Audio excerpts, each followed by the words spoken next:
Right.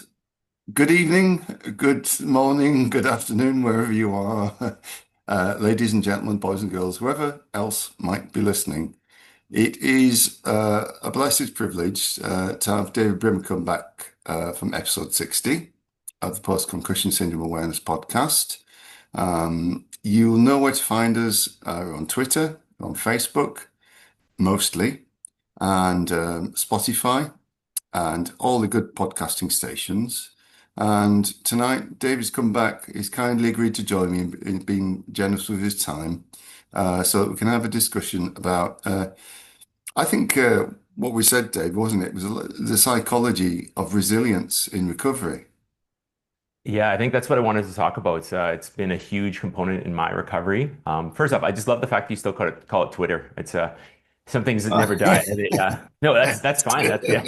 Yeah, sorry. Yeah. I'm old-fashioned. Sorry. Yeah, Yeah. yeah, yeah. No, I know a lot of people still talking about tweeting and such, but that's good. Yeah, no. So yeah, I appreciate you having me back on. I love the first episode, the double DB connection. I think it went well, and want to come back with, and hopefully not like most movies where the sequel is always worse than the first one. We're going to make the sequel better than. Yeah, well, I don't like to call it Xing. So, Yeah, anyway. yeah, yeah. Yeah, well, that's the way to go, isn't it? So, Yeah, so I wanted to talk a little bit about how resilience plays a huge role, and again, I don't want this to come off the wrong way. Again, I'm completely empathetic about the plight of someone who's got PCS. It was over 20 years. I had 7 concussions. I had PCS on 2 different occasions that lasted over a year. And so I understand the kind of the doldrums, the kind of the valleys of recovery. But what I wanted to talk a bit about is the main thing that got me out of that valley was understanding the power of resilience and understanding the connection of how an action can create belief, which can create more actions in the future. So that's kind of what I want to delve into today. mhm. Yeah, Yeah. yeah, no, that'd be great. And I think if anybody's seen David's recent videos on YouTube, on Facebook, and I'll obviously drop some links in the description with this video when it goes out. You really made a lot of sense to me. I was watching it, and that beautiful backdrop by the river and everything as well was a lovely way to do it. Um, so can you please tell us a little bit more about how you worked all of this out in your own mind Yeah. and so on? Yeah, no, and again, I think the resilience has carried forward past my recovery, and now I'm trying to push this information out through YouTube, and again, the resilience of not knowing what I'm doing and just still doing it and coming through it, and that's been huge. So, yeah, I'm starting to put out material on YouTube as frequently as I can, and the whole premise of this is, I think there's great benefit in seeing a specialist. I know I saw a chiropractor and a physiotherapist who did wonders for the soft tissue damage that I have around my neck, but Mm. I did not see the sizable changes in my recovery until I believed in the process and I believed in myself. So a lot of the stuff I talk about and I like to bring home is the concept that you are a change agent in your recovery. And again, victimization for me lasted years. And it was always, I was just a victim of my circumstances. And I was inevitably going to be this curmudgeonly, old, kind of irritated, often irritated man. But again, until I realized that the steps that I took created the actions, allowed me to believe and therefore create more actions, I wasn't able to fully actually heal. Now, the biggest thing there is the resilience factor. And again, I've learned and read a lot about it. One of the coolest things I've learned, everyone has something called the AMCC, which is your anterior mid cingulate cortex. Now, what that does is it basically is your resilience center of your brain. So the more you test your resilience, the more you test and do things you would prefer not to do. For me, that was ice cold showers. That was eating foods that I wasn't necessarily overly excited about eating. But the more you test that part of your brain, the bigger it grows and the more resilient you actually become. And so for the first part of my recovery, I thought resilience was a character trait that I didn't currently have. And I learned that, like anything else, it was a skill that needed to be developed and developed through repetition, through exposing yourself to the things that you don't really love to do, But as you do them, you understand they're not as bad as you thought. You kind of get that out of your mind, and then you continue to scale up and build off those. And so that was huge in my recovery. I found that I was able to do things I didn't think it was possible because I started super small. And it's all about those micro habits and that momentum that create the bigger wins later on. Yeah, and yeah, some really good points there. And yeah, a beautiful friend of mine gave me Wim Hof's book a while back, and I got into the hot and cold showers, and how it increases dopamine and just how it changes. But then obviously, I try to. I have fibromyalgia as well, so I try to push myself with exercise and just Right. a natural bodily, physical ways to stimulate good habits in recovery. So yeah, how did you find, like you're saying, did you have you ever used ice baths or just like cold showers or what? Yeah, you know what? I don't fit in a bath too well. I'm 6'6", and so fitting in a bath is like scrunching. You buy Oh something no, and I'm you six want you foot want to three, return it. so I know what you mean. My bath You got to doesn't fit me squish in it it. in there. Yeah. Yeah, yeah, So your legs are on the wall at the side. yeah, So the tall man's club, heavens above. Yeah, so yeah, you need a big ice bath, really, yeah. or an Exactly. icy lake. Oh, Um, yeah, yeah. I need a lake is what I need. So yeah, honestly, it's for me the shower. It's huge because again, I right now it's getting colder. It's November in a northern latitude country like Canada, and it's -5 right now. So again, I'm going for a walk with my dog when it's -5, and then I come home and I'm like, I'm gonna shower. But am I really gonna go step in a cold shower after I just was walking a dog outside? And so it took a lot of willpower, and again, yeah. willpower is a tough thing to really fully understand until you kind of dig into it and just make those small steps. So I started by the last 5 minutes of my shower, I would just crank it cold and scream and yell and then get out of the shower, and then every week subsequently add more layers. Now, at any point, if it caused me to be symptomatic, I would stop entirely and then drop it down. So if it was 10 seconds caused symptoms, I would drop it down to 5 and then build up. And that's the biggest thing is living within that sub symptom threshold. So again, as soon as you start causing symptoms, you're kind of negating all the possible benefits of whatever therapy you're doing. So I wanted to make sure that it was done in a way that it was still benefiting me, both in terms of my systems that were dysfunctional, as well as my mindset that I was trying to build up my resilience. So yeah, it was something that now I basically only take cold showers. My kids look at me like I'm strange, but that's perfectly fine because again, I step out of that shower and the norepinephrine and the dopamine and all those things are just firing, and you feel like $1 million. You don't need any, Yeah, you no, know, you do. cappuccinos or anything. It's just boom, you're ready for the day. Yeah.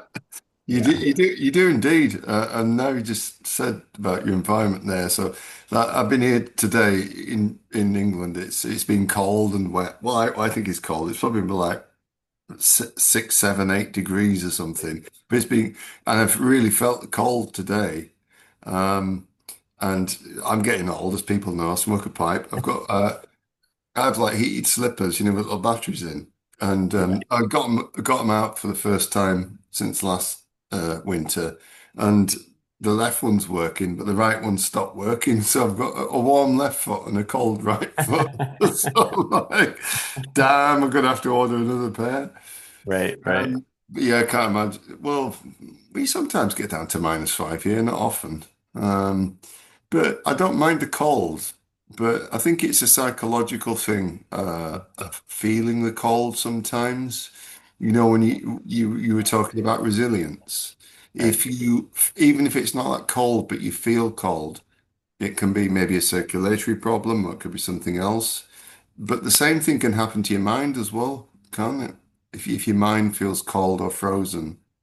hmm No, 100%. And again, I think one of the biggest things I found with, again, just using cold showers as an example, was that um, after a concussion and after prolonged symptoms of a concussion, you start to get your body feels like it's in danger mode at all time. And so understanding that you can take those hormetic stressors like exercise and cold water, and you can tolerate them even for small doses. It gives that signal to your body, into your autonomic nervous system, that there is safety here. And as long as you're doing it sub symptom, that threshold, then you're going to see benefits. And again, I think the biggest thing why people are always kind of in that stress state or feeling that stress state is because their body feels like there's a threat at all times. And to give it small doses where you're going to build up and you're going to eventually be able to layer up and to add different stressors.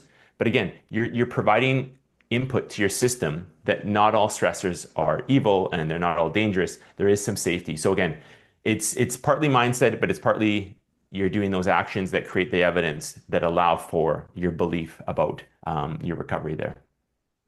Yeah, and that leads on to another point about cortisol, adrenaline, noradrenaline, where people are especially these days, people are so overstimulated and stressed. Yeah. I know a lot of people are suffering with sleep issues where they're waking up at 3 a.m. and unable to get back to sleep and so on.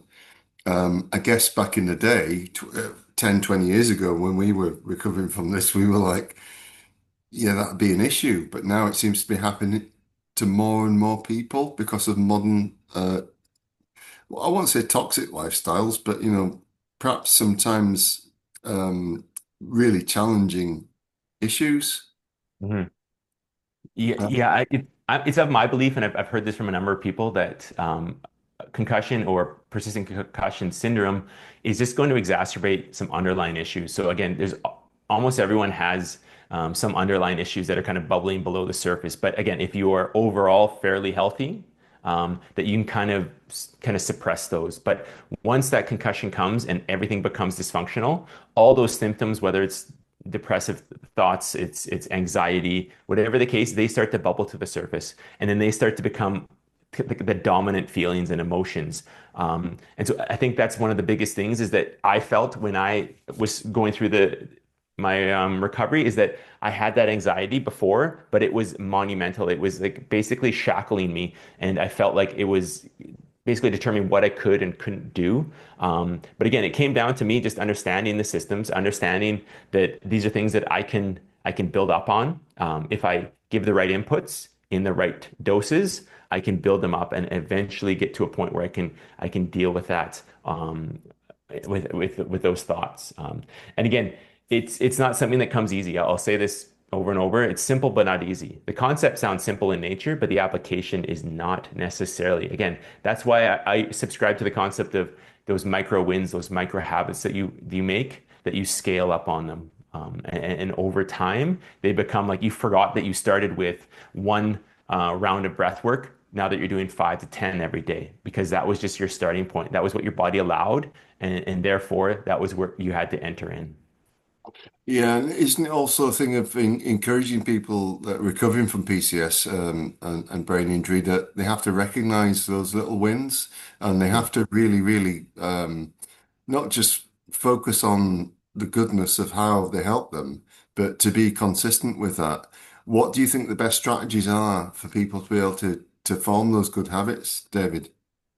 Well, I think, yeah, you're so right about knowing those small wins. And again, I always think that I like to journal. So one of the things I did at the beginning when I started to kind of get some traction is that I would write down a symptom score 1 through 10, one being no symptoms that day, 10 Mhm. being extreme. And I'd write down a symptom score multiple times in the day. And so that would give me a bit of evidence of where I was and if anything that I was layering on was actually benefiting or not.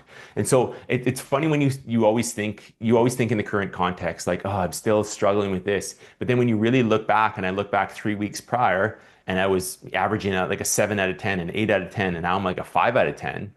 You got to look at those small wins. You got to look at where you came from.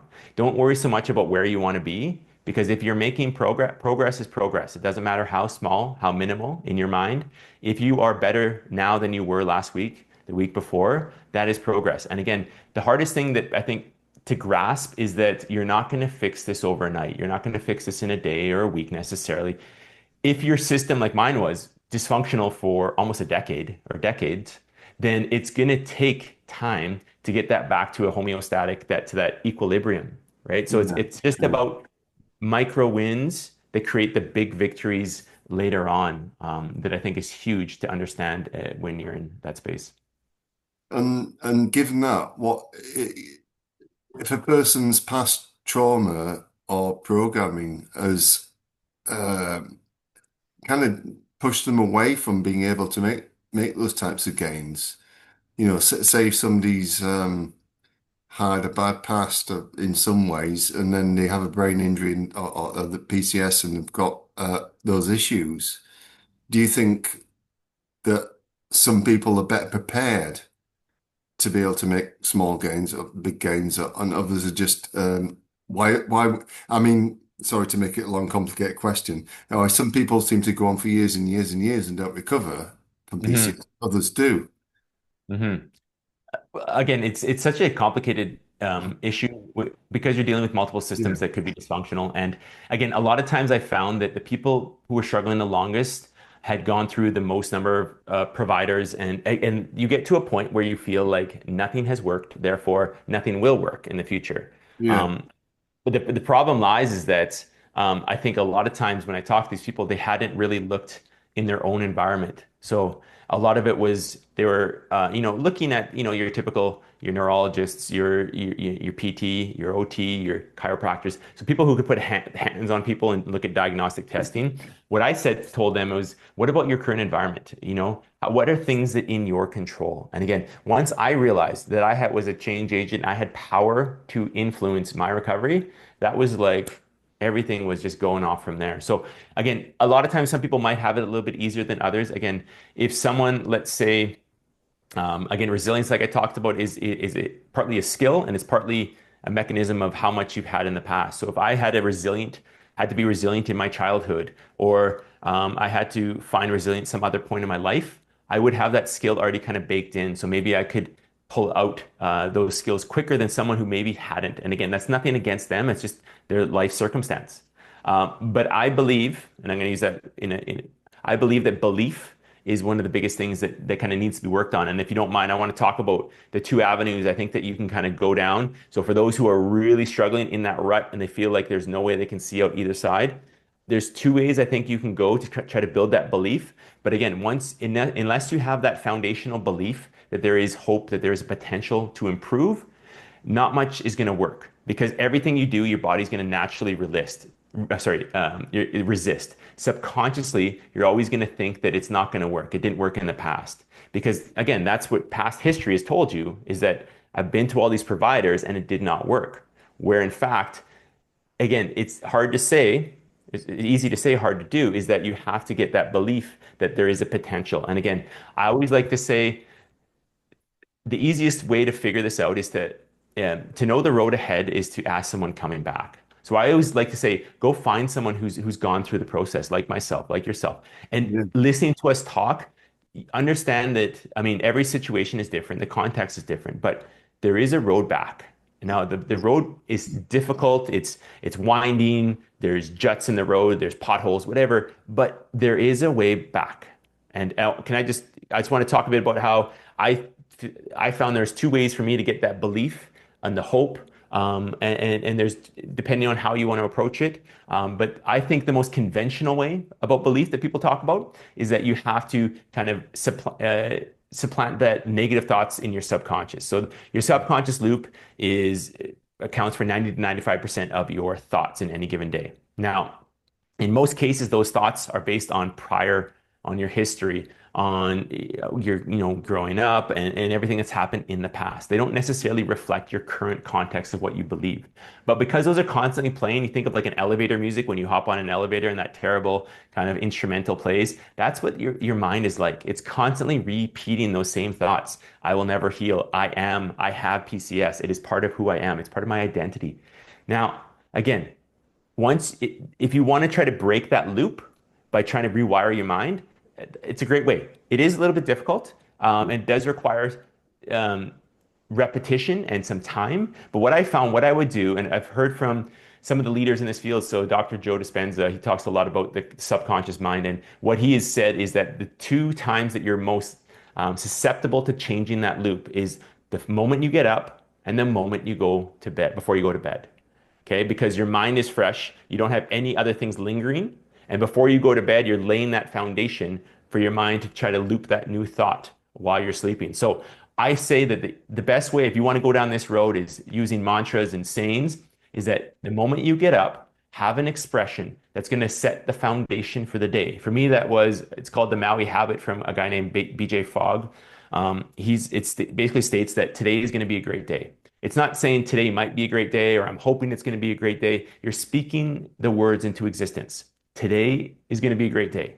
And I say that, and that's my baseline for the day. And then before I go to bed, I'll say something about how something to the extent of I feel safe, I'm healed, it's now time to sleep. So I'm basically putting a closure on the day, and that's allowing me to kind of finish the day, but put that positive note before I end. Yeah, that's a fantastic way to yeah, to phrase it. It's just yeah, I've always done kind of similar myself. I've meditated since I was 8 years old, but Yeah. I always have that thing of like starting the day and capping the day off, as I call it. Um, and it's important to do that um, because oftentimes your sleep can be disrupted. You may not sleep as long as you want, but it's important to realize the difference between that need to sleep and going to bed and waking up and Mhm. no matter what time it is, if it's too early or whatever, then it's just like, well, yeah, my mind's awake and not to Yeah. try and fight it either. Um, Yeah, and again, I found that the reason why I would ruminate before bed, like I had trouble, toss and turn before you go to bed, is because there was thoughts in my mind that were replaying and it was right. unfinished Yeah. business. So you almost need that brain dump prior to sleeping that you basically say, the day is done, I'm safe, I'm ready, I need to go to sleep. You're telling your mind what it needs to do. So at the early stages, and I guess through persistent concussion symptom stages, you almost have to treat your brain like a toddler or a child and kind of tell it what to do because it's kind of lost that rhythm. So it's just like you're kind of reminding it you're safe, you're safe, you're supported, things are going to be okay. You're basically reminding those things. You're like a motherly figure to your brain and just giving it that support because it needs that support. It no longer has that positive subconscious thought that are going to kind of support it and give it the right guidance along the way. Yeah, and funny thing this week or so, I love podcasts, other people's podcasts, audio ones and stuff, especially on geopolitics and boring stuff and interesting stuff. And there's one of that I really wanted to listen to, and I think every night when I went to sleep, I put it on, and I fell asleep within the first 10 minutes. Yeah. First time, the second time, the same, third time, fourth time, fifth time. So, like for 5 nights in a row, I wanted to listen to this podcast, but I just like, Yeah. time gone to sleep. I've still not got to listen to it yet. But yeah, it's you make some really good points there, and I think there's a lot to be said, isn't there, for exercise during the day and natural endorphins, as well as having these psychological strategies, as you said, to like in a motherly way to talk to yourself, about your brain and your psyche as well, before you go to sleep, which are really, really crucial because we've all had that. Obviously, Right. as children, our mothers would read us a bedtime story, sing us to sleep, and so on as well. So it's very much the yin, the feminine aspect is like, yeah, well, how should you treat your own brain? How should you be to yourself? We'll try to follow that positive feminine example, and then you will sleep much better, I Right. suppose. I From my always think of it like, I mean, again, we are so critical of ourselves, and the person we talk to the most is actually ourselves. And I yeah. found that if you remind yourself that would you talk to your best friend, to your child that way, like when they're in distress? Probably not. And so why we talk to ourselves and I don't know why, but it's just we're so hard on ourselves because we're our biggest critic. But again, you have to think of yourself in this state where you need to be supportive if you want to see success. And again, if you're constantly going to be critical, you're going to see kind of that negative tones come out, and that's not going to definitely help. One other thing I found that was super helpful in creating that belief was that we know our perception creates our reality. So in Mhm. our brain, we have something called your reticular activating system, which is basically the filter. So we can subconsciously think about what we want to see. So if we're thinking with that attitude of gratitude and we're thinking about positive things, like I'm going for a walk and I want to see the birds and I want to, see nature and the leaves and kids playing, I'm gonna seek that out. because my mind is now looking for that. I've created that conscious thought that's going to actually allow me to see that. Whereas if I want to go and I just want to be grumpy and I'm going to, oh, this stupid squirrel just ate my food.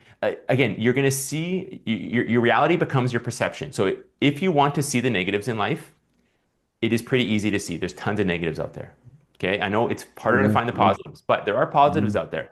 Again, if I go outside and I look for the positives, that when I come home, I'm more likely to see the positives in my symptoms. My symptoms are now a sign that I need to stop what I'm doing. They're not a sign my brain is broken. It means a sign that in this current moment, I need to stop. So you can kind of reframe, you can kind of use your surroundings as clues about and look for positive moments that are going to then relay into your mind that there are positive things, even in the darkest times, right? Even the darkest times are going to provide you with a small sliver of hope that you can use as a catapult to kind of push forward.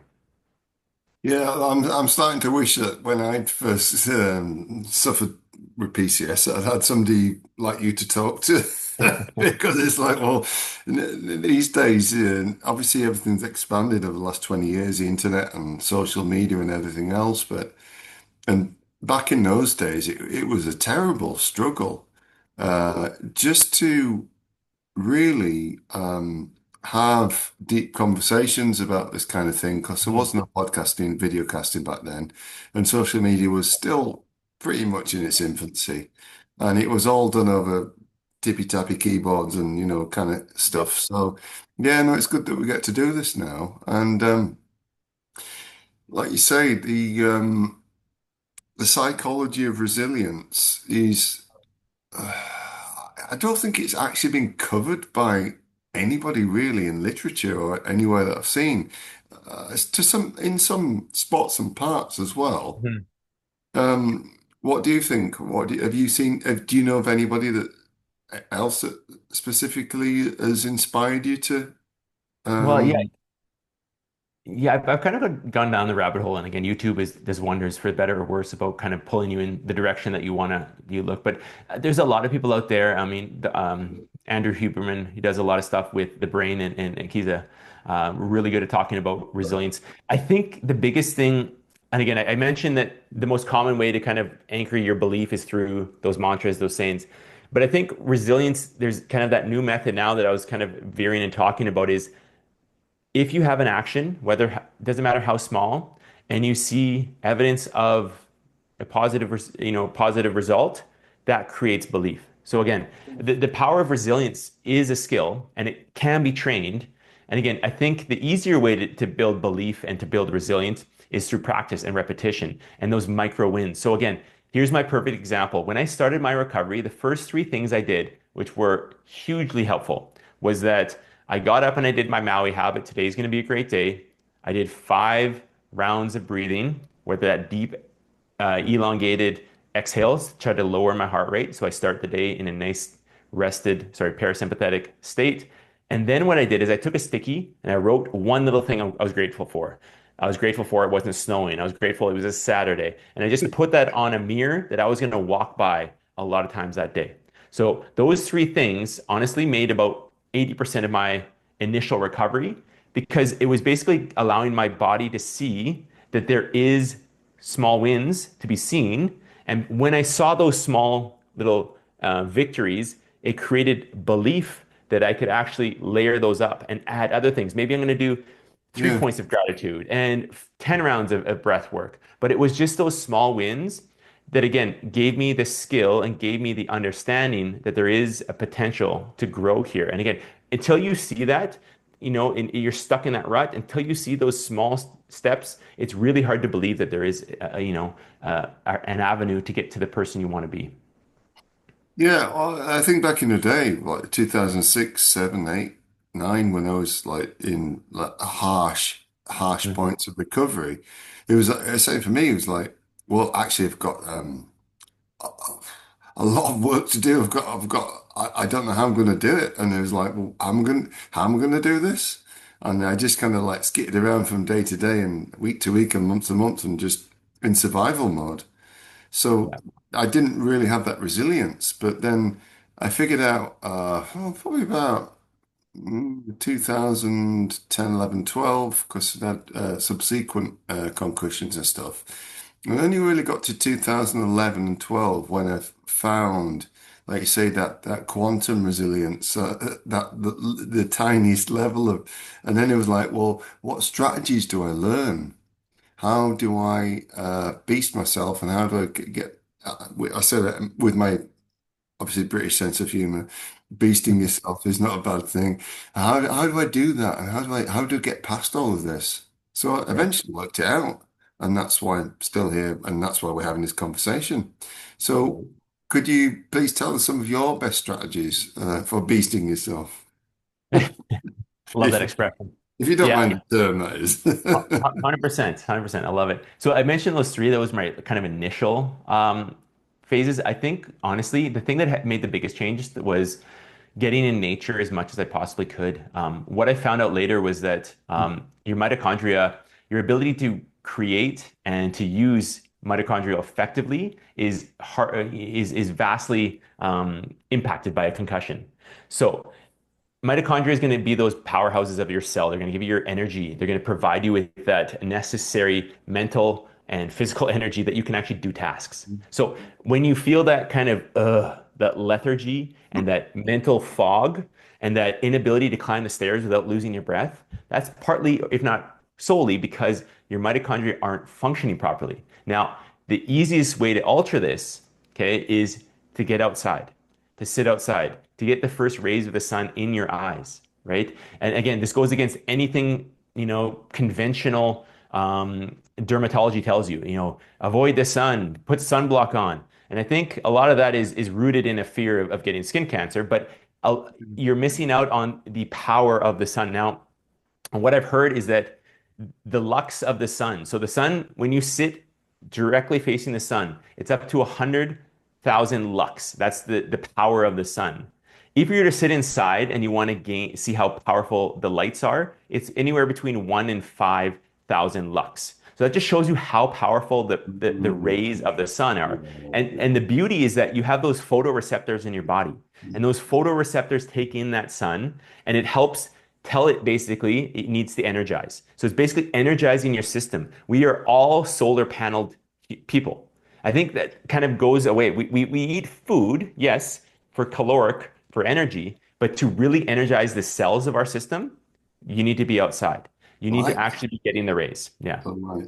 Yeah, sunlight as well. I absolutely worship the sun in that respect, and I never ever use sunscreen because I've checked out the chemicals and stuff in there, and Yeah. that's more likely to cause skin cancer than the actual sun. So Yeah. I will stay out in the sun as long as I can. I'm lucky to have some, like Eastern European ancestry as well, so my skin can take it. But yeah, I love the sun. And it has been, I would say this, I don't think I've said this before in this podcast, but through all of my recovery, both from PCS and fibromyalgia, the sun's been like in summer, well, about the 2 months or less of summer we have here in the UK. Right. The sun, when it is out, has been one of my best, most valuable healing things that ever. It's just been amazing.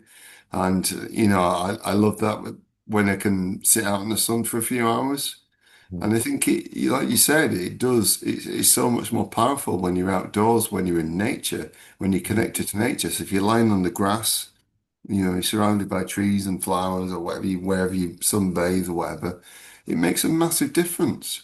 Yeah, Yeah. sure, you can stay at home and the sun comes up through your windows, but yeah, being in that direct connection and relationship with the sun is very powerful and healing.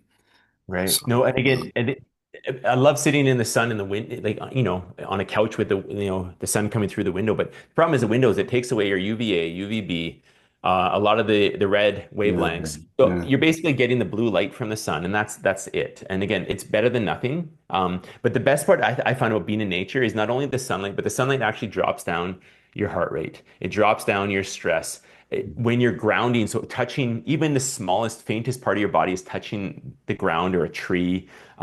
That's you're getting those negative ions flowing through your body, and it's helping to regulate. We have so many positive ions coming through our system from the EMFs, from the toxins, all those things that our body needs to recalibrate. And it recalibrates through, okay, touching the ground, being part of nature. I think there's a huge trend in Japan. It's been around for a while. It's called forest bathing, where people just basically walk around in the trees, hug trees, touch trees. And again, they have huge therapeutic benefits because they're living the way we're supposed to live. Again, we're not meant to be, corralled up in a house the entirety of our day. We're not meant to be looking at screens, artificial light the entirety of our day. We're meant to be outside. We're nature creatures, and we're supposed to be outside as much as possible. And again, I think one of the reasons why there's such a epidemic of chronic disease, it's partly the food system, but I think it's partly just the mitochondrial, and it's people are stuck inside. And again, you don't have that natural intervention of nature that's going to help solve some of those simple problems that you might have, whether it's your heart rate, whether it's your blood pressure. But those things, it sounds strange and it sounds hokey until you try it, until you're outside and you actually feel everything drop and settle, and your body feels at ease because you're present. You're not ruminating on the past. When you're in nature, you're present with yourself. I know it's funny. I took a trip Mm. to we always go to the Okanagan Lake in BC in Canada, and we're out in the sun all day, every day for a week. And I Yeah. lost 10 pounds after that. And it's not that I wasn't eating, it's because that was all inflammation and all that retention of fluids that my body just finally was able to expel because I was finally rested and I was finally calmed down. My body was finally able to get into that rest and digest state. Yeah, I think that's a very good point to make as well, because if you are in that natural state, in tune with nature and so on as well, your body will operate more functionally, much Mhm. better, times 100, much better. Like even like I do, I practice over 20 years for like water fasting and similar practices and meditation and stuff. So but when you do, you combine it with nature and being in nature, grounding and earthing as well. Like you mentioned earlier, David, about earthing, Mhm. about walking barefoot in the grass and things like that. And mine, they've got earthing sheet from a bed as well. What those things and the sunshine, the natural sunshine. So if you're laying down in the field, your back and and your body on the grass, and the sun's Right. coming down at you. Guess what? You're not going to get as sick. You're not going to get as poorly. You're not Yeah. going to be as unhappy or brain fogged or depressed or anything else.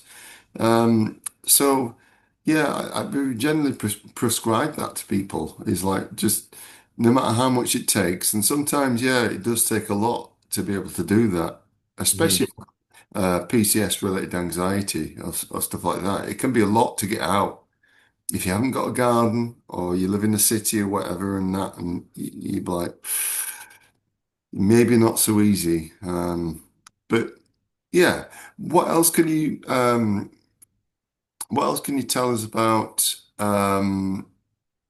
I'm going to ask you a question there about diet and things, dietary means Right. and things Right. that supplementary means that you might have experienced, because we've not discussed or crossed this before. But please tell us anything that you believe is useful. Right. No, so again, this comes back to the fact that I had a lot of sensitivities to foods prior to my concussion. And then again, once you have that concussion, your permeability of your gut starts to open up and you get those proteins going in the bloodstream and causing, those immune responses.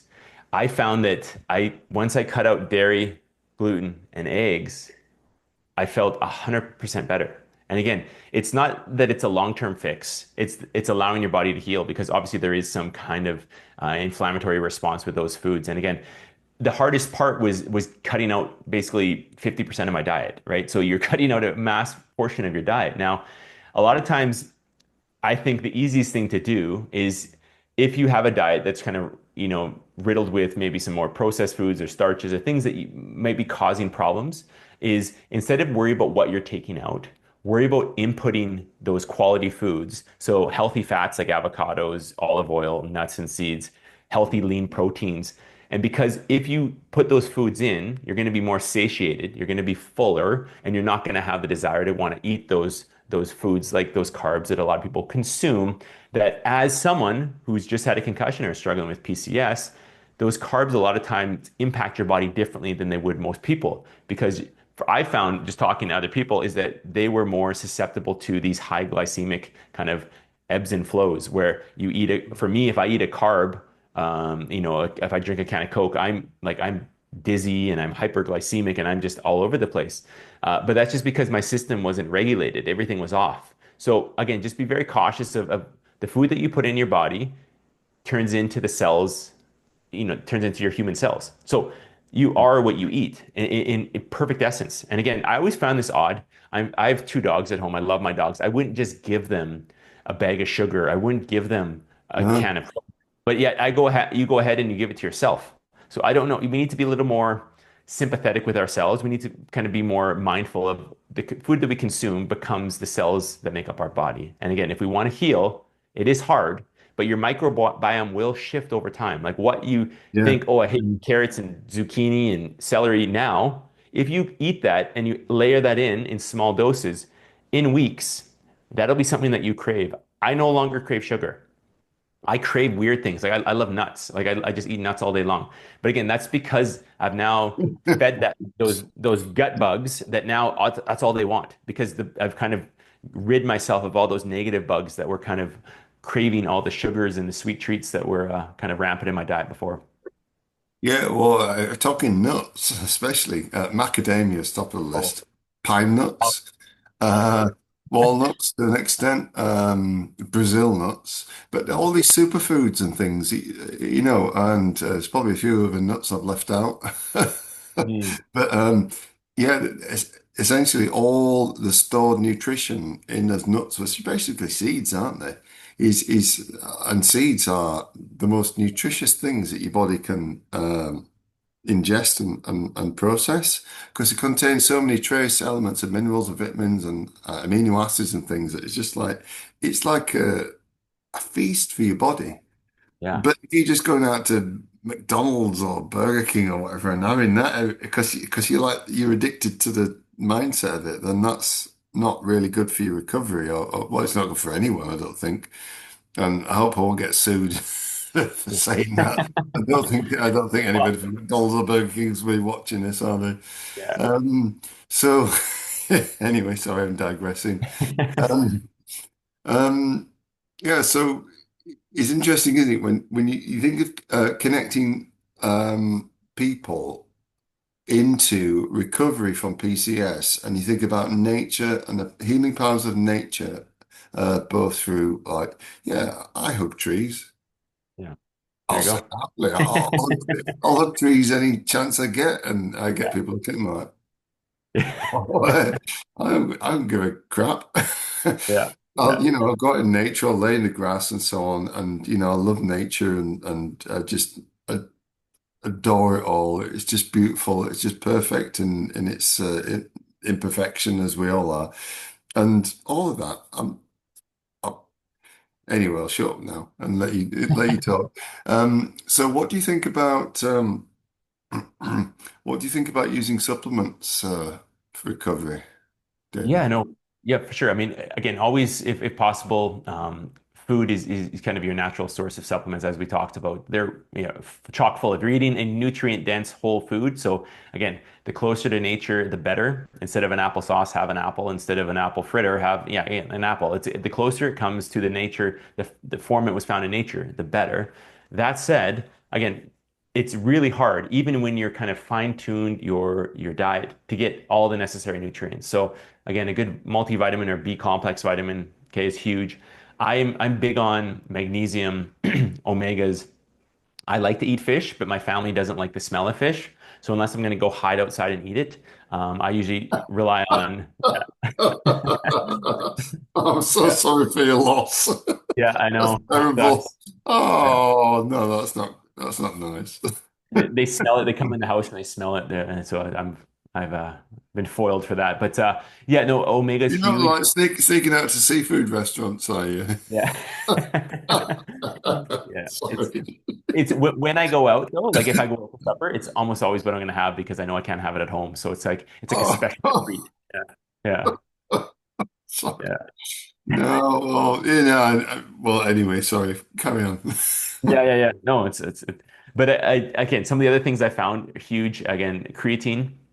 Oh yeah, yeah, Yeah, creatine, yeah, yeah. So brilliant. huge because again, we talk about the ATP in your body's ability to produce after a concussion is reduced. Now, the best thing about creatine is it's going to provide that like backup battery. It's going to help create that ATP. And there's actually now studies about increasing the dosage from the original people thought 3 to 5. Now Oh it's yeah, sometimes up to 10 because what they think is that once your muscles saturate with that first 5 grams after a week, or sorry, 3 to 4 weeks, now that extra creatine actually can be absorbed through the blood-brain barrier and can help with oh, things like headaches and brain fog and create that energy source in your brain. So wow, yeah, it's kind of the new kind of thought is wowzers, yeah, creatine's more than wowzers. just, for the bodybuilders. It's I honestly think that any and everyone, concussion or not, should be taking creatine because of its whole body impacts.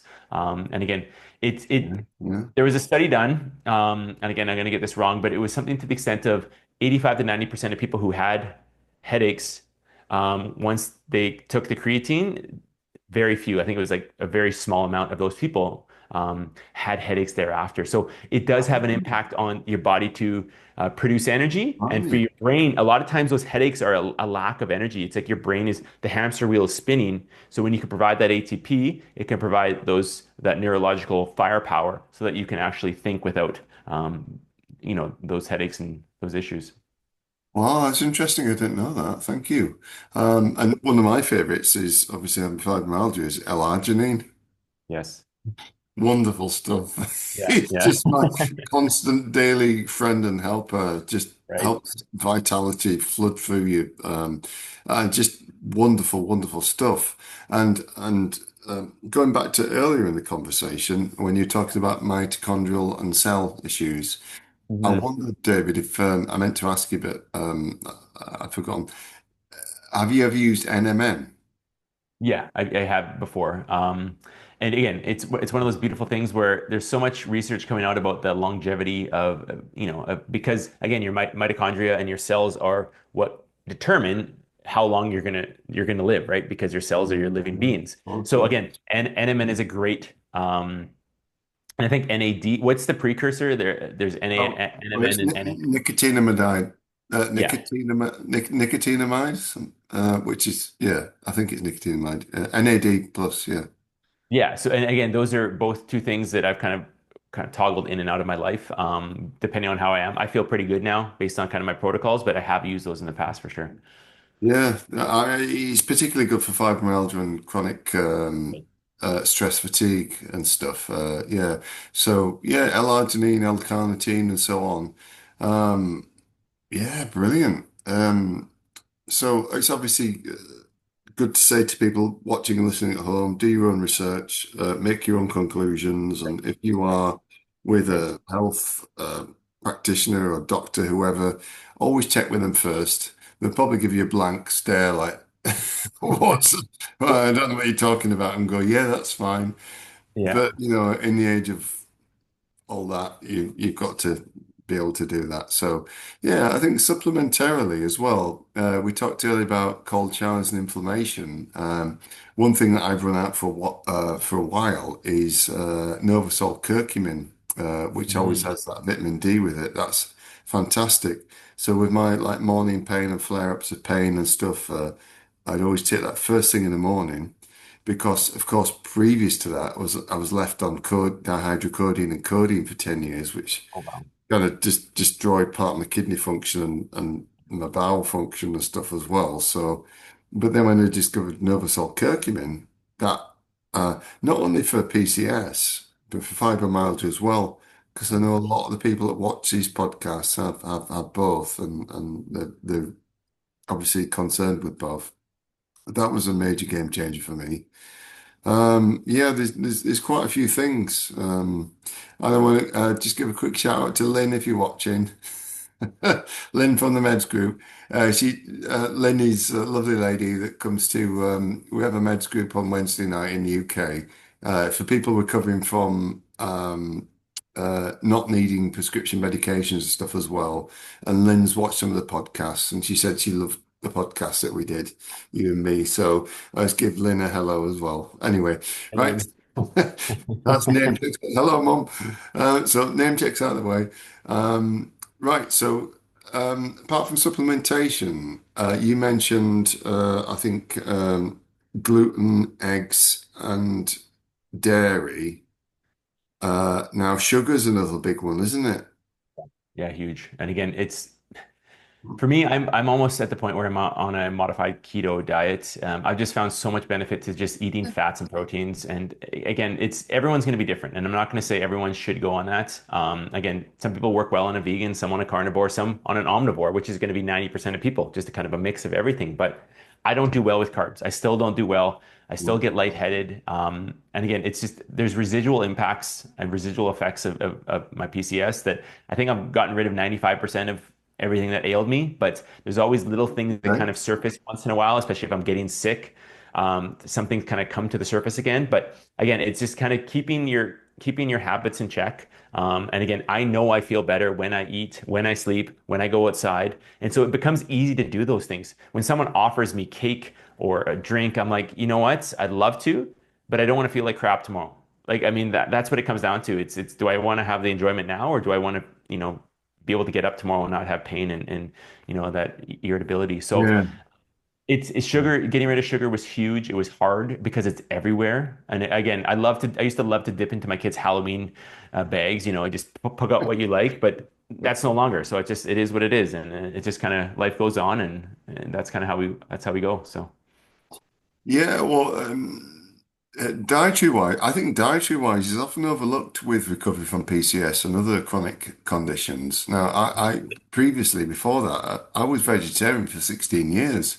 wow. Now, I I did that for what I considered at the time to be ethical reasons. Mhm. But in the end, it didn't actually help my health. And I put on an awful lot of weight and I was eating too many carbs and stuff. And it was Yeah. so hard. And I couldn't have gone vegan. It was too difficult for me. But and then when I developed fibromyalgia towards the end of that period, Mhm. I started to eat meat and fish first and then meat again. And I was like, well, oh, do I feel guilty? Do I feel bad? And it was like, when I did it, my health improved dramatically. It Right. was like, well, I mean, I worked as a butcher when I was 15, 16 years old. I'm not, I'm not a Puritan or a saint or anything. I was like, well, I've actually had to change my diet for my health concerns. So I try to Mhm. buy organic and grass-fed and everything else as well. And, I don't eat junk food very, very rarely. Um, and it was like, well, actually, you've got to do what's best for you yourself. You Right. can't make it too political or whatever. So what's the point I'm trying to get to? So when I'm talking about foods that we eat now and processed food, that's even worse, as you just said, rightly said. The processed food and the amount of carbs and sugar and hidden sugars. I think I watched a few videos and read a few things recently. It's about 100 different names for sugar that they use in the food industry. They're all hidden under different names.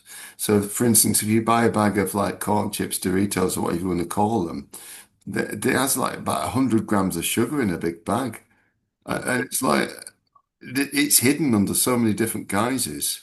So, Yeah. like you said, you do a keto diet. I did a keto diet, and I've been doing that for the last 4, nearly 5 months now. I've done a principally, mainly adapted carnivore diet.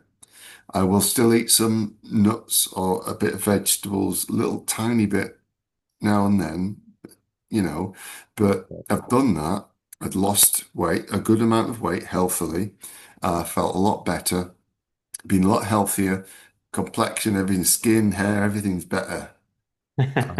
I was like, all right, but I was still not. I'm not going to be like a one of these people that's like strict carnivore. You can only do that, but I do love my veggies as well. But Yeah. I think it's like you said, and correct me if I'm wrong in this. It's about the individual person. So if you can adapt your diet, isn't Yeah. it? Yeah, and it's again, everyone's going to have phases of their life where things work and things don't work. It's when we become dogmatic and we say that I am vegan for the rest of existence. That's when we have problems because your body goes through phases. Again, someone who's pre-menopause and they're vegan and then they go through menopause, maybe their body doesn't react the same way. Their hormonal balance changes how they receive the food. So if we're stuck in a rut where we're constantly saying this is how I will eat for the rest of time, well, then you'll probably reap there's going to be probably some negatives that come from that because again, our bodies Yeah, are fluid. yeah, They're always changing, and how we receive the food is going to be changing too. yeah. And I know a lady who I love dearly, and she's perimenopausal. So she before she just eaten literally mainly junk and drunk soft drinks and Wow. all kinds of stuff like that, and just never cooked for herself and so on. So I started cooking for her and made healthy meals and stuff, and get like that now. She's like, and then later on, she's like, "Oh, well, no, I don't drink coffee anymore. I don't have the soft drinks. I don't have the sugar and all this, that, and the other." And her health started to improve. So it's like, yeah, if you see a good example, no matter if you've just eaten a certain way all your life, and that's all you know, then you don't know how it affects you until you come off of that. It's probably like quitting a bad drug in a sense. Mhm.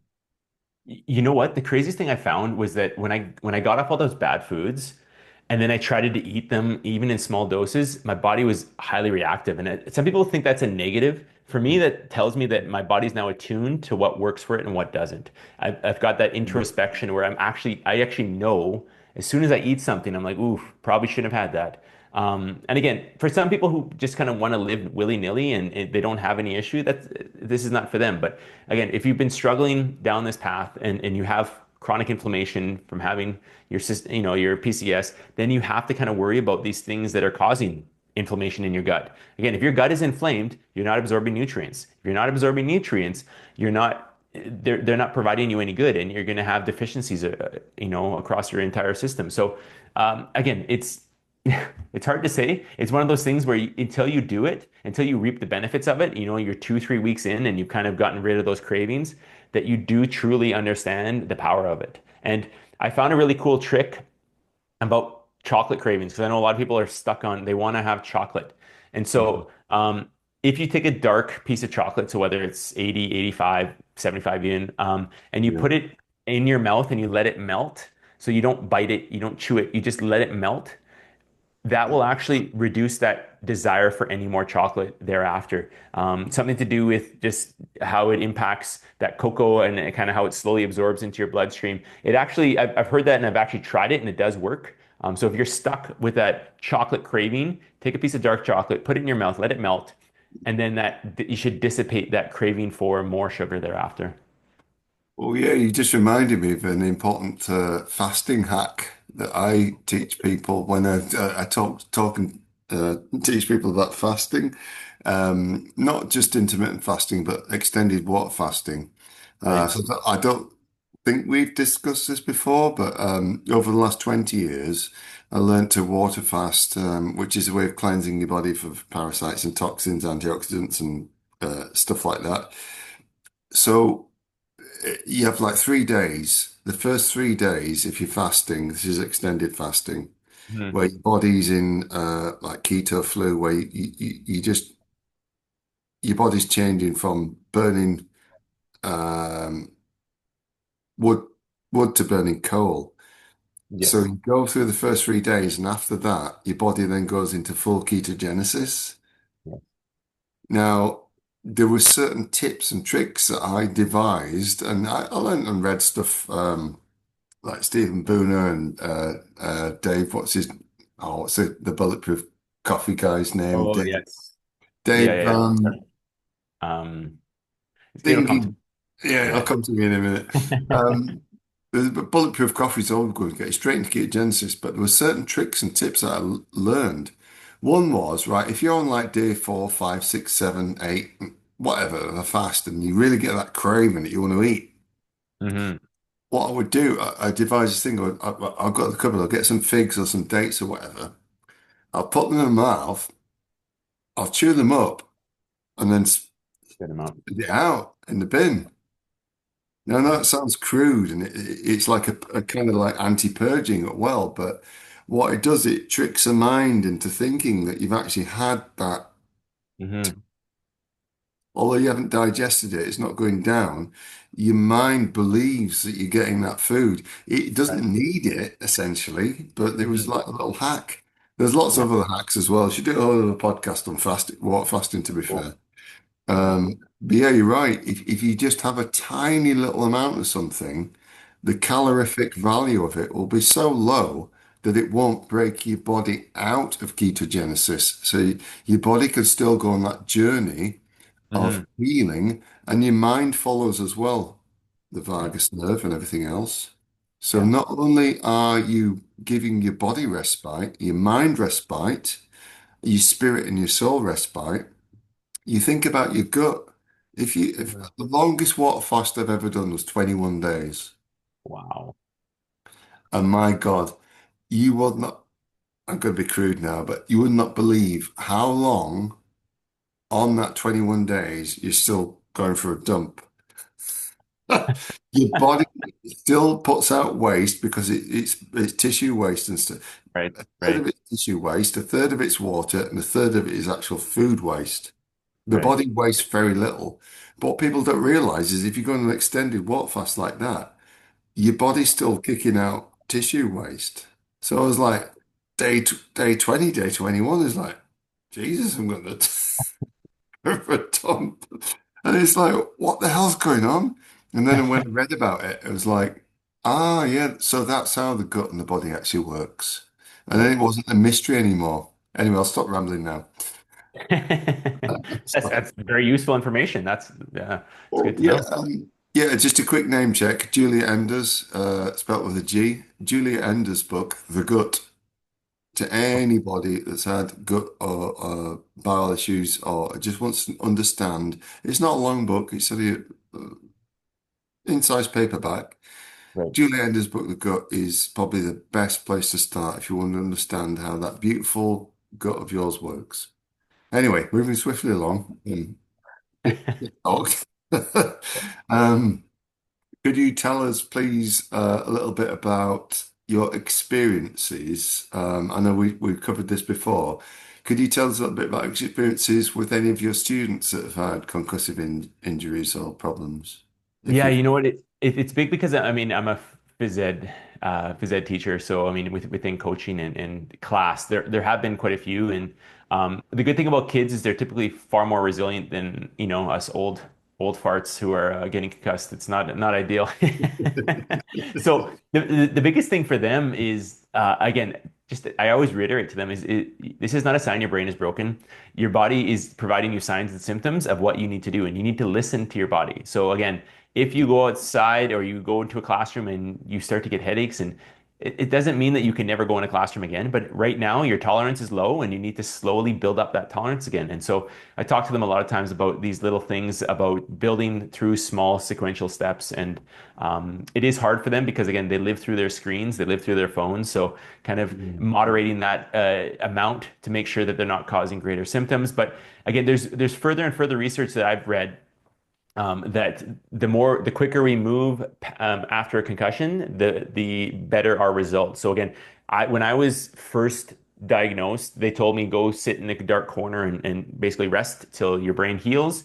They call that cocoon therapy, and that is absolute junk and caused me probably to prolong my symptoms on multiple occasions. So they always say 24 to 48 hours if you need to rest, rest, but then after that, you need to start moving because everything Yeah, stagnates. Your lymphatic I system, your agree. blood, everything stagnates and you basically decondition your body. It doesn't take long for your body just to say, well, I guess this is normal. We're just going to sit here and do nothing. So every system becomes even more dysfunctional. So they always say, as much as you can, start moving a day or at the very least 2 days after a concussion. And that's what I always tell them is just movement is going to be your friend up to the point where it causes symptoms. And then we stop and we try again. And again, it's a slow Mm. build up Yeah. back to Yeah. that state where you feel like you can tolerate. Yeah, no, that's absolutely true. If I think back to my I had two concussions within 10 minutes on the same night and that same day. And the next day I was out with my friend. going out to a music festival. I was like, still everything was swimming around me. Like I was like, what's going on and that. But I kept going. I didn't, and I had some kind of advice like that from GPs and doctors here, which if anybody lives in the UK, you know, they're just a bunch of quacks, mostly. Not all of them. They're not all terrible. Oh, I'm sorry, I don't mean to sound bad, but they're not all terrible. But the ones where I live are just like, Yeah. you know, you might as well have gone to see an ancient witch doctor. Right. But I just kept going as far as I could, and then eventually I had a breakdown and was like, oh no, I can't deal with this. Right. Yeah, we were all given similar bad advice back in the day, and now things have changed. What do you think about, David, about the future Mhm. for, I'd say, healthcare rather than medical care, of Right. people's chances to recover more quickly from Mhm. brain injury? What do you think? What do you think the chances of that are? Do you think it's improving or getting worse where you are? Or Well, I think, well, for one, I mean, like, I think the chances of not having prolonged symptoms are improving because, again, your body has a Mhm. natural sequence that it has to run through to recover. So it's not that we're going to actually quicken the rate of recovery as much as we're going to lessen the opportunity or lessen the chance of having that prolonged 3 month, 6 month, 2 year Yeah, yeah, symptomology. But again, the thing I'm kind of heartened by, it's coming slowly, not quick enough, but it is coming slowly, is that integration of homeopathic or naturopathic medicine. It's becoming far more mainstream. Now, the problem lies is that, at least in Canada, we can't receive um, insurance coverage for a naturopathic doctor visit. So I'm paying out of pocket or usually. yeah. So Same here. Same yeah, here, to be fair. Yeah. which is still, it means it's still a few ways away, years away from insurance companies actually understanding that being proactive is far better than being reactive. But we all know the whole model of the pharmaceutical model and kind of the problems that lie with that. But um, yeah, I'm heartened by the fact that there's far more podcasts like this one and like others that talk about the other ways to heal. And again, it's Oh not yeah, just that you have to, stop the symptoms because the symptoms will always come back. At some point when you stop the medication, the symptoms are there. It's creating the root cause or treating the root cause so that those symptoms eventually, not right away, eventually subside or lessen. yeah. Of course, and yeah, a good point. I mean, I got used to being from like 2008 till about 2013, 14, being absolutely lambasted, abused, shouted at, and everything by even members of my own group and people was like for suggesting that anything but mainstream allopathic drugs could treat PCS. I was hounded. I was given a very harsh time, and so were some of the admins in the group, like Gina and others. It was like, what on earth? And Yeah. you know, anybody that suggested anything different than the mainstream was like, oh, I had a hard fight, and unfortunately, had to exclude people from the groups and do all kinds of things. It was like, well, this ain't right. But then the tide gently turned and flowed back, and all of a sudden, because I'd done that, people came aboard. I mean, I'm not into medical cannabis or anything like that, and it's not my thing. It's never worked. I've tried it a few times. It doesn't do a damn thing for me, except we feel anxious or paranoid. It didn't do anything with pain or anything else. But I Right. agree with other people that want to use it because it helps them. That's Right. their mindset.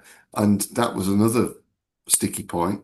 But I always supported them and like CBD oil and stuff in their desire and their intention to use it. But when it came to naturopathic, homeopathic, supplemental medicines, anything natural, anything like that, oh my God, I got shit for years on end. It was like, I was like, no, I'm sticking to my guns. I'm Yeah. not, I've recovered using these means because I can't, because the drugs just hurt me. Like the Verve said, the drugs don't work. The drugs didn't work. The drugs didn't help me. And I'm here to tell the truth of why they didn't help me. But other Yeah. people, oh, yeah, it was mad. So, yeah, anyway, what do you think about um, not just hyperbarics, but what about cranial massage and things like that as well. Have you had any Right. experience with those? Yeah, I haven't done either. I've heard lots of people who have the craniosacral, they have used it and it has worked. I again Hmm. never tried it. I was always up the for one. I was a my first few concussions. I was a university student, so I didn't have any funds or ability. Okay. So it was Yeah. Yeah. that. But then I just haven't ever tried it because I've found avenues that have been effective elsewhere. But no, I have not tried it. No, no worries. Oh, no, I've not tried either. I just wondered if you had. Mhm. Now, whilst we're still down this rabbit hole of natural means for recovery, Mhm. um,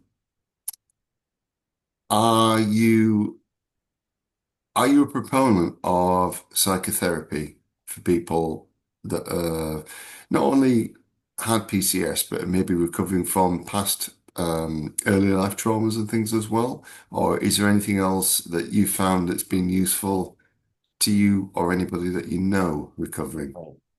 Bit of a Well, yeah, loaded yeah. question. Right. Yeah. I've never used psychotherapy, but again, sometimes there's those in the deep recesses of your mind, there's those traumas that need to be resolved that will allow your body to kind of open up, right? I think there's something to be said about a lot of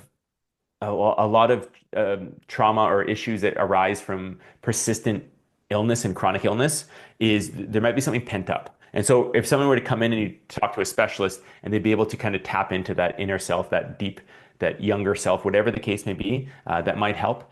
For me, the biggest thing that I have found that has helped is that taking what I know, those lifestyle modifications, and then adding in some actual physical manipulations. So again, finding someone in your area that is really good with soft tissue, specifically some whiplash or concussion treatment, and then having them try different things. And again, every concussion, there's 7 different types of concussions. And so it's going to manifest in different ways. It might have a front of neck needs to be worked on, the back of the neck, the shoulders. But again, everyone's going to hold stress and hold injury in different places. The biggest thing to understand is that it takes about 3 to 4 Gs of force to cause whiplash.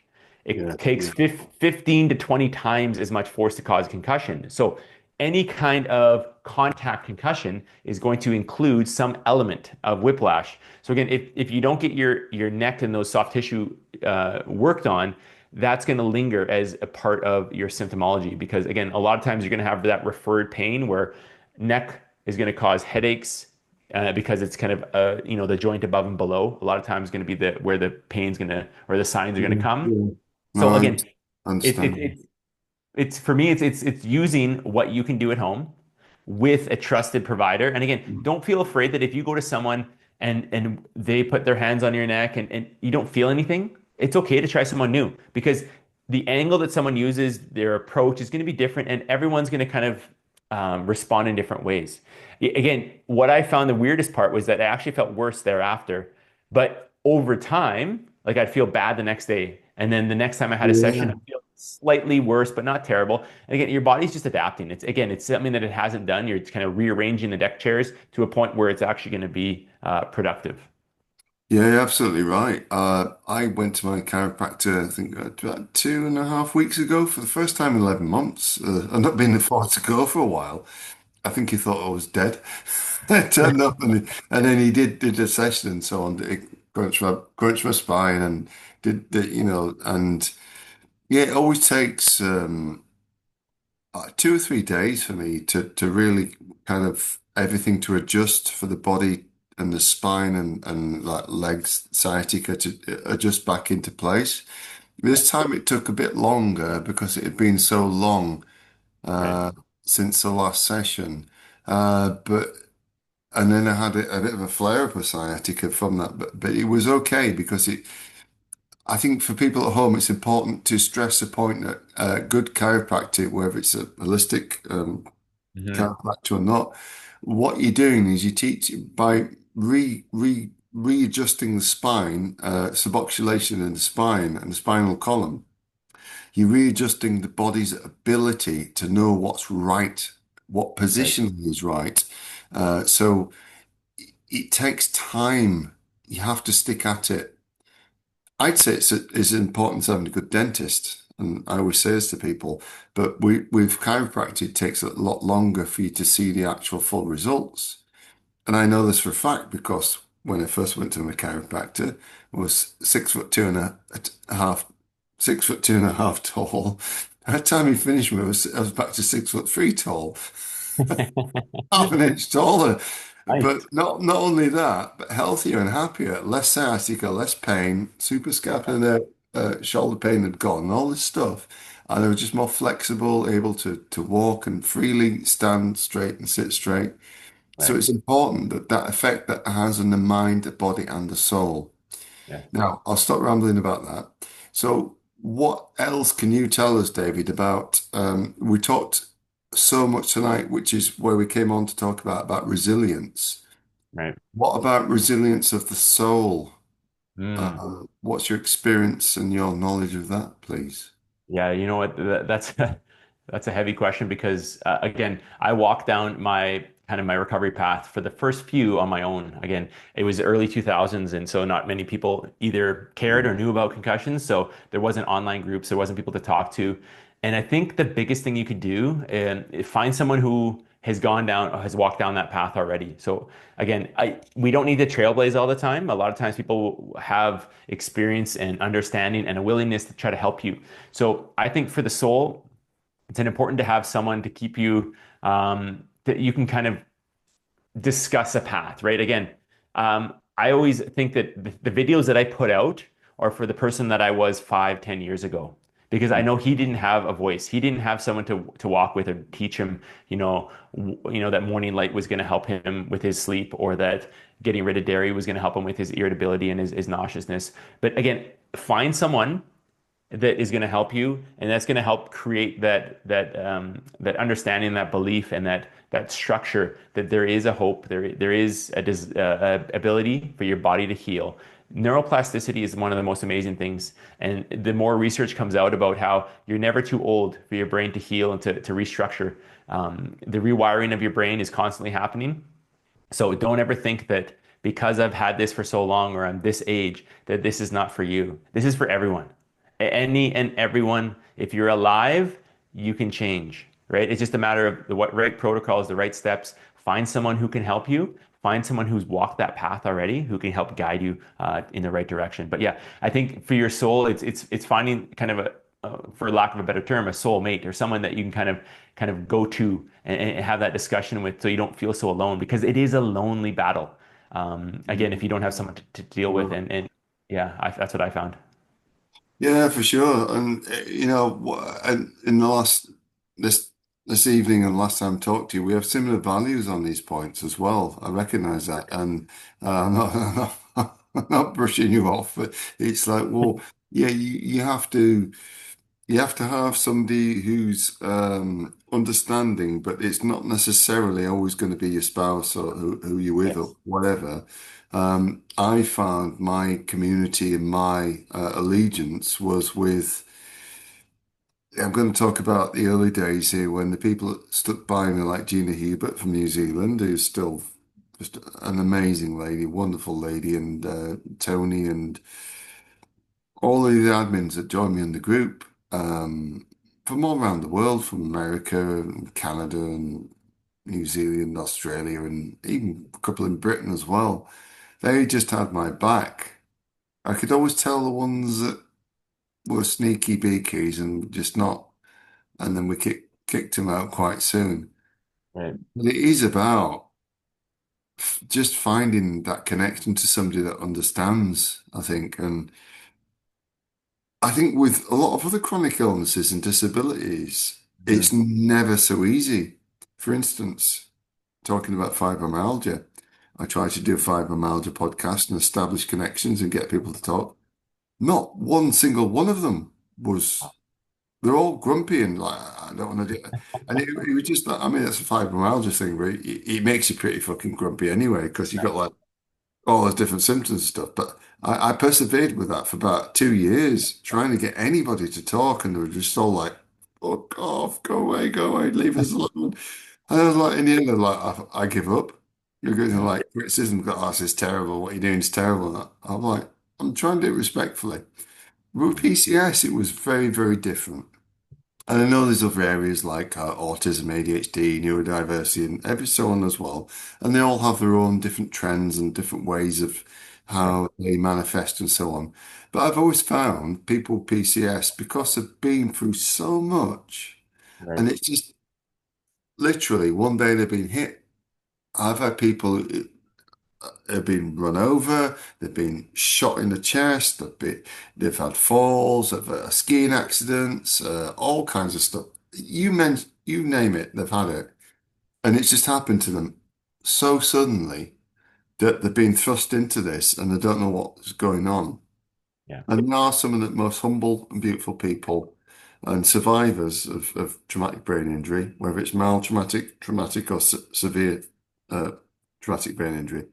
And they just seem to be, I don't mean to be judgmental, but they seem to be much easier to deal with than some of the others.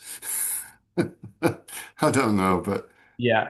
No, I found the same thing, and again, they're highly grateful too. I've talked to a bunch of people, and any and everything that you can provide that even gives them a glimpse of recovery or hope or yeah, symptom exactly.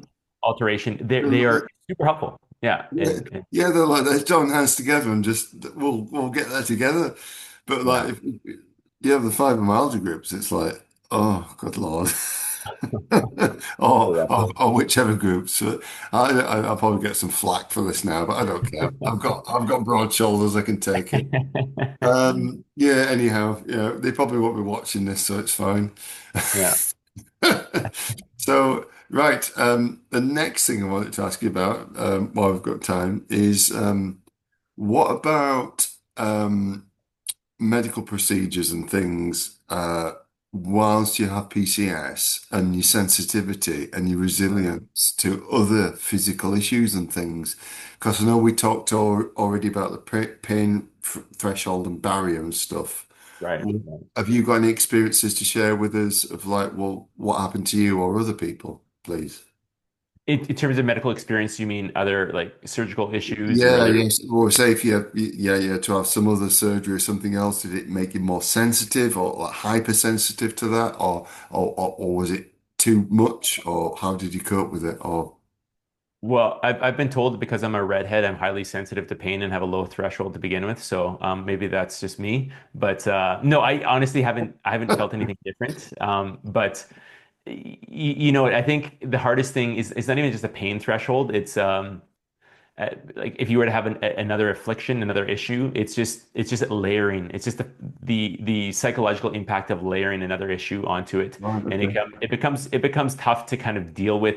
I know some people have like a breaking point where it's like I have to have this done and this done, and it just feels like Mm, unless you compartmentalize and say this is different than this, it's a completely different situation. The world is not against you. And again, I hate to say that, but if you live a life of victimhood and you're constantly looking for someone to blame other than you want to be the person who wants to constantly change a situation, yeah, I guess there would be some more mm, pain. And again, I was a victim for the longest time, and that's why I feel like I was cranky. I was like, I hated the universe. I hated everyone. I hate like why am I like this? I want to be normal again. But yeah. again, if once you change to the person who says, you know what, this is just how it's going to be, and I'm going to find a solution. And once you find a solution and that works, guess what? You start to feel that small change makes a big difference. So yeah, I haven't had that sensation or talked to anyone who's had medical issues that are kind of compounded by PCS, but I'm sure that's out there for sure. Well, fair enough. And then actually just led back into the previous point about spiritual resistance, because that what you just said was literally that is spiritual resistance and resonance, and it's like, well, yeah, fuck it, I'm not gonna get uptight about it. I'm just gonna go through it. And I think that was the same for me back in the day as well. I was just like, well, no matter what's happened, yeah, I've had these. I think 2006 to seven, I'd had like three concussions, turned my world upside down, lost a relationship, lost a job, had to sell my house, Yeah. all this other stuff. And it was like, well, yeah, sod it. I'm just gonna find some way to redefine myself Right. uh, as a man and just go forward from here. Yeah. And like you said, I didn't even realize you were a redhead till now. That's how dopey I am. Of course you are. You've got high tolerance to pain than the rest of us. Yeah, You I must used to have it used some to be like Irish firing or away. Scottish ancestry somewhere. Yeah. Yeah. So I mean, it's again, it's the best part. I love how that we can poke fun at our situation. It is tough when you're in the Yeah, moment, but you've got I to always do find it. I always find that if you can make fun of your situation, it means that you can have some levity and you can have Of some course. you take it lightly because life is too short to be too critical and too serious. But Absolutely. Yeah. Yeah, no, old friend, old mentor Stuart Wilders used to say, like, seriousness. He's like, seriousness, that's a disease of the ego. He yeah. was right. He's like, yeah, Yeah. people are too serious all the time. I Yeah. can't deal with them. Yeah. And it does happen, even when you're in recovery from PCS and other chronic illnesses, you find some people that are just too serious about everything, and it's like, I want to talk to you, I want to help you, and so on, and that, but they just maybe like from a place of love, I'm saying this is like maybe stuck in their own hearts where they can't move on. Yeah. Um, I don't Yeah. know. That's happened a lot, and I've always tried to reach out to people like that and just to, and then sometimes just to give them space and leave them. Have you Yeah. had experiences similarly, David, where you've had people like around you, where or people that you've known, where you're just like, I want to help you, and I know what you're going through, but then they're just like, Yeah. Yeah, you know what? I found that's just, through PCS recovery and just life in general, the environment that you surround yourself with plays a huge role in how you not only recover, but your life trajectory and how you thrive. So I wouldn't say I've cut people out, but I've tried to limit those around me that kind oh, of, yeah, are negative influences or, they don't have your back. And again, put yourself in a space where you can be most successful. I mean, surround yourself by the people that you want to be. I always think that if you want to become the world's best podcaster, then try to reach out to some of these big podcasters. If you want to be the world's best surgeon, go, sit on these lectures of these top surgeons because they're going to give you a roadmap. They're going to give you yeah. a means and, Oh, and motivation to kind of get to that point. Same thing with PCS recovery. If you want to recover, surround yourself with people who are going to be supportive, but also go seek out counsel of people who have been there and walked that path. And again, it's all about creating that positivity, that roadmap, and that ability for your brain to understand that this is possible, because other people have done it. They're no different than you are. They're just a few yeah. years down the road. Yeah, that's a good point. I think I'm probably not one of the best podcasters, but I try my best. Yeah. Um, I do reach out to other people as well. Yeah. I give a Yeah. shout out to Sean Atwood and Okay. John Medler and others in the UK, and Nice. quite a few others I can't mention. Because it sounds like they just been successful in what they're doing, and I just send them a little message, and they'd always reply to me in different fields as well. But I think just try and keep it real is Yeah. the main thing. Yeah. Right. So, is there anything else at this point that we haven't covered that you've got in your mind that you'd like to mention? You know what? I just kind of cycle back to just really huge on the power of light to kind of change your circadian rhythm. So one of the things I found was super influential was I always found my sleep wake cycle was always out of whack. Like I was getting up at 6, then I was getting up at 4, then I was getting up at 8, and I could never find consistency.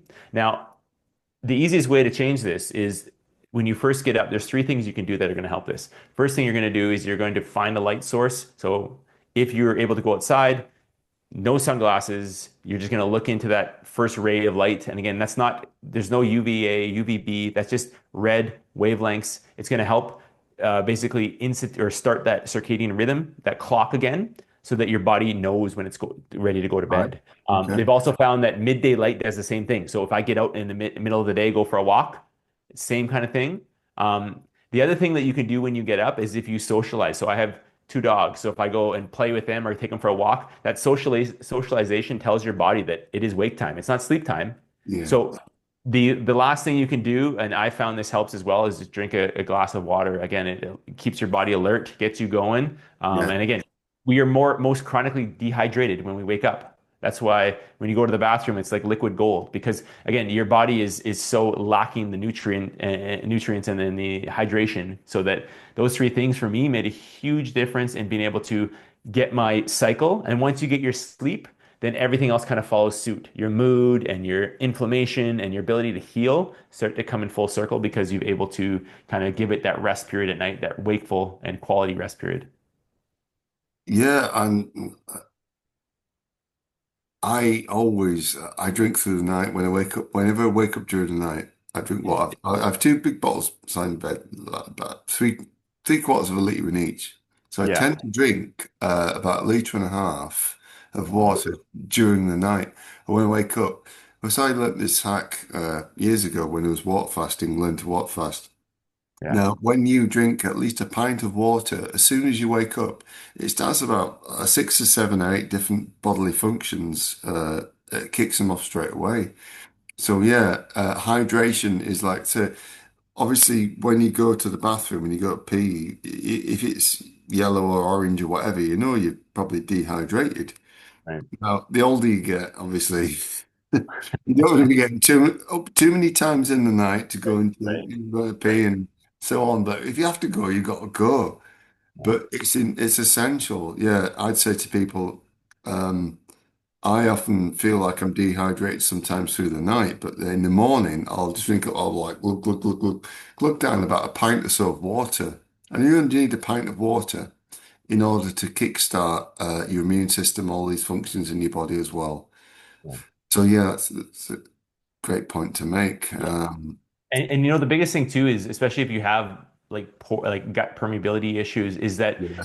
putting a bit of salt and a bit of lemon or apple cider vinegar or some kind of natural electrolyte is going to help absorb that. And again, if cold water doesn't work for you, warm water is going to be easier on your stomach too. It's going to allow that Yeah. absorption element too. Yeah. Yeah, of course. Yeah, I can't drink really cold water or cold drinks. I have to have them at room temperature. Right. Um, but yeah, like Celtic sea salt, Baja salt, and so on as well, with the 84 electrolyte, minerals, Mhm. chemicals, and acids and stuff. And when I'm water fasting, I always take electrolytes every day. I'll have two electrolyte tablets. I'll have more than I need to make sure, and of some other supplements as well. Because there's no calorific value in them, but I'll always make sure that I have electrolytes, excuse me, because that's so important for rehydration and your body's rehydration as well. Yeah, very important. Yeah. Um, right, so would you mind, please, David, telling people who are watching where they can find you on social media and so on? I will put the links in the description, but would you just say where they can find you? Right. Right. I have been starting posting bi-week or actually twice a week on YouTube. Again, things that we're talking about today, things that you can do at home, lifestyle modifications that can help your recovery cycle. So that's on YouTube. And then I've also been on Facebook for a while with different PCS Facebook groups. So those are two places that are most easiest to find me. And again, I always say that always reach out to someone. There's plenty of people online like David and myself that have gone through this path. Just reach out. I'm more than willing if you want to have a conversation. You can DM me on Facebook, whatever you want to do. And I love hearing people's story, and I love just giving them a few ideas that can help kickstart their recovery if they're struggling and stagnating. So yeah, please reach out to me if you want, and I'll be more than happy to respond. Awesome. So is your YouTube channel under your own name? Yeah, it's under my name, and I'll send you that link. We can put it in the description, and people can check it out, and that would be fantastic. Brilliant. Yeah, because I'd got here, a couple of people that emailed in and tweeted in over the last month or so, since the last episode. Uh, One had said how much they enjoyed the episode we did last time, and they thought it was funny too, David B's. But they liked your take on things, and they liked the fact because Right, they'd been through uh, yeah, kind of a bit of a car wreck and stuff, um, and there was also uh, a few people, like I said, emailed in that had right. appreciated the episode. and they wanted to know more about. I guess they wanted to know more about the journey and how it works out. Right. And I was like straight away, I was like, I don't really know how to answer that in an email, but Right. so I thought it'd be good for us to make another episode. So I'm glad we did. If we get any more emails, I'll pass them on to you. Sounds good. Um, so, well, have you got any final words for the viewers at home, David, that Yeah, you'd like to impart? for sure. I mean, again, you have to believe in order to be able to achieve. And I think the easiest way to get belief back in your psyche is small actions create evidence. Evidence creates belief. Belief allows for the momentum for future actions. So again, start Mm, small. Start with yeah, one yeah. round of breath work, one sticky of gratitude, maybe one expression in the morning, and then see how you feel after a week of doing that. And again, if you feel better, that's your system, your body telling you that these are the kinds of things, the inputs that are going to improve your situation.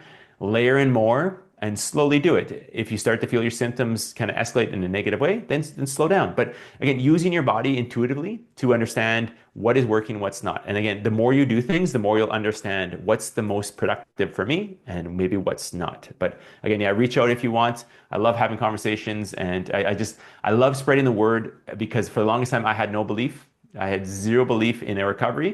And so once I was able to come up with a process and a protocol, then I'd love to talk to more people who are at that point of struggling to find some help. Yeah, no, it's great. It's been an inspiration. Hearing what you've had to say, and I don't mean that in a ball-licking kind of way. It's just that, well, actually, when I was going through all that stuff as well, yeah, I ended up homeless. I ended up having all kinds of difficulties and problems. But that resilience is the core of what we talked about tonight. It's just that, well, you have to drag yourself up by your own heels. And I know Yeah, there'll be a few people watching this and going, yeah, well, you know, I've had that difficulties and these problems as well. And hopefully they'll get something from this as well. So, well, I hope we get to do this again in future. I'm sure we will. yeah, Compadres in crime. It's yeah. like, no, it's like, well, but there's some other ones in the pipeline. There's a lovely lady from New Zealand who's going to Nice. come on soon at the start of December and talk to me. And I'll just keep going as long as people are interested. Yeah, So, because I don't know what else to do. And it fascinates me. Right? Everybody that comes on every different time, every guest, no matter how many times they come on and how many times we talk, the conversation never ever runs dry. It's right, never like I don't have I never have a list. I never plan anything. I never have any list of questions. Nothing. right, It's all improv. I don't even have a clue what we're going to talk about. But I right. think, especially with PCS, that's the best way to do it, isn't it? Yeah, 100%. See Have where a the top, see where the wind takes you. Yeah. yeah, have a topic matter, and that's as far as you go. Right. No, So, we'll have a chat after we finish recording. But for everybody at home, if you're wanting to know where to follow David, I'll put his links in the podcast notes underneath. So it's on Spotify. I'll put it on YouTube as well. BitChute, unfortunately, is no longer available in the UK. That was our biggest channel. wow. I know, and they took it away from us, God knows whoever. And it's obviously on Apple, iTunes, Breaker, Audible. There's about 12 different podcast channels you can listen to the audio podcast. And think sometimes it's better to listen to the audio podcasts, specifically we've got PCS. And you might not want to see our faces anyway. So I hope you enjoyed it, and thank you for listening and watching. You can find us on Twitter at Post Concussion, and where else? Not on Instagram. I think we're on Instagram still, but Facebook, obviously, Post Concussion Syndrome Awareness Worldwide, where we've been for the last 16 years or something. Anyway, so yeah, thank you for watching, and good night from both of us. Thank you, David. See you later. Good night. Cheerios.